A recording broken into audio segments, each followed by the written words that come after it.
Избори да или не, Јапонија ја тресе земјотрес.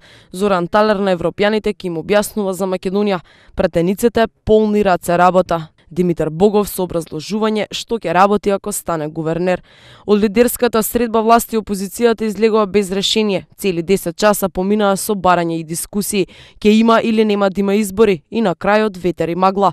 И надворешна и внатрешна политика се има во земјава. Политичарите работат 24 со 7, пак има безпарица, криза, пак на народот нешто му фали.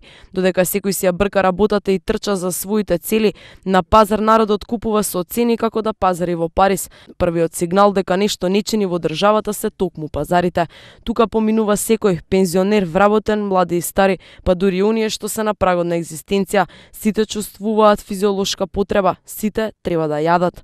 За цели 50% овошјето и зеленчукот е поскапо од ланската пролет. За 2 години работата на пазарчиите се намалила за 30%. Мала прошетка низ пазарите и на сите се им е јасно. Во петок е најскапо, не за друго, пензионерите гратис се возат со автобусите на ЈСП.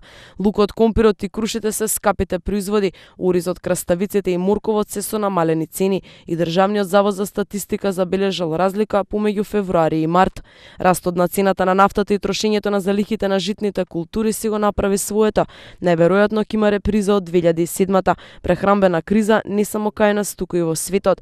Развиените земји мора да размислуваат за производството на биогориво. Цената на нафтата влие врз трошоците за превоз на храната, како и на земјоделското производство. Па така 120 милиони тони жито се претвараат во гориво, наместо да се на трпезата на народот, констатира Организацијата за храна на Обединетите нации.